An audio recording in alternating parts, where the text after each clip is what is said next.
কোরআনের বিভিন্ন সূরা, বিশেষত সূরা মারিয়াম এবং সূরা আল ইমরান এই ঘটনার বিবরণ পাওয়া যায়।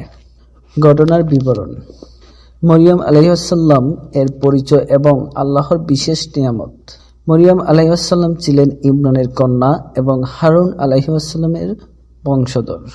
তার মা হান্না আল্লাহর কাছে প্রতিজ্ঞা করেছিলেন যে তাদের সন্তান আল্লাহর পথে নিবেদিত হবে।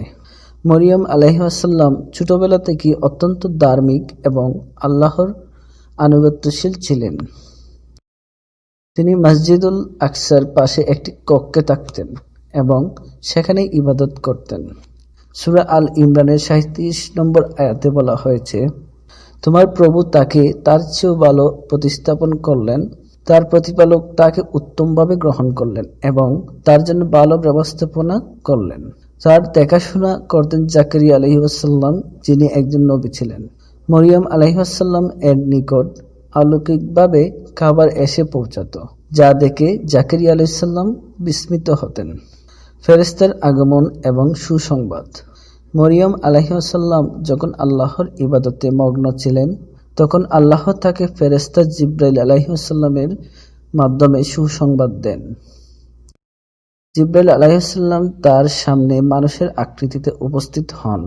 সূরা মারিয়াম 19 পারা আয়াত 16-21 এ বলা হয়েছে, জিবরাইল আলাইহিসসালাম বলেন, আমি তোমার প্রতিপালকের পক্ষ থেকে এসেছি যেন তোমাকে পবিত্র পুত্র দান করি।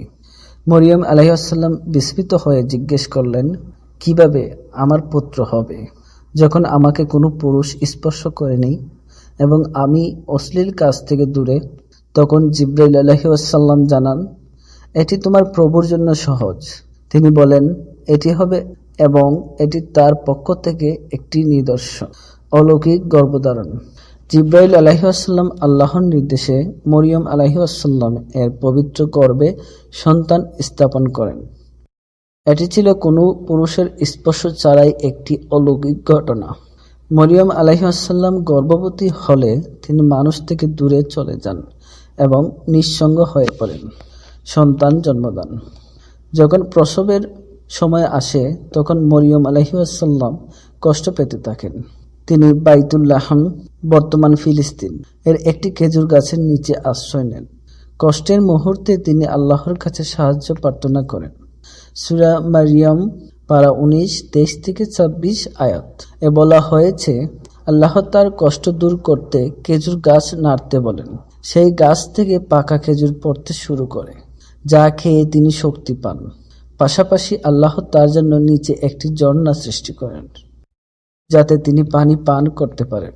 এরপর মরিয়ম আলাইহিসসালাম ঈসা আলাইহিসসালামকে জন্ম দেন। এটি ছিল পৃথিবীর ইতিহাসে এক অনন্য এবং অলৌকিক ঘটনা। মানুষের প্রশ্ন এবং নবজাতক ঈসা আলাইহিসসালামের কথা বলা। সন্তান নিয়ে মরিয়ম আলাইহিসসালাম যখন তার সম্প্রদায়ের কাছে ফিরে আসেন, তখন লোকেরা তাকে অপবাদ দিতে শুরু করে। তারা বলেন, হে মরিয়ম, তুমি এমন কাজ করেছ যা তোমার জন্য অনুচিত। তুমি তো একটি সৎ পরিবারের মেয়ে, তাহলে তুমি কিভাবে এমন করতে পারলে? সূরা মারিয়াম পারা 19 আয়াত 27-28।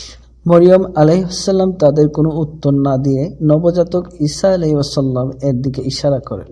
তখন ঈসা আলাইহিসসালাম অলৌকিকভাবে কথা বলতে শুরু করেন। তিনি বলেন, আমি আল্লাহর বান্দা। তিনি আমাকে কিতাব ইনজিল দান করবেন এবং আমাকে নবী করবেন। সূরা মারিয়াম পারা 19-30 আয়াত। এই ঘটনা থেকে আমরা শিক্ষা পেতে পারি: 1. এই ঘটনা আল্লাহর অসীম শক্তি ও কুদরতের প্রমাণ। 2. এটি মানুষকে শিক্ষা দেয় যে আল্লাহ যা চান তা ঘটাতে সক্ষম। 3. মরিয়ম আলাইহিসসালাম এর চরিত্র ছিল পবিত্রতার প্রতীক, যা আল্লাহর প্রতি সম্পূর্ণ আস্থা ও ধৈর্যের উদাহরণ। 4.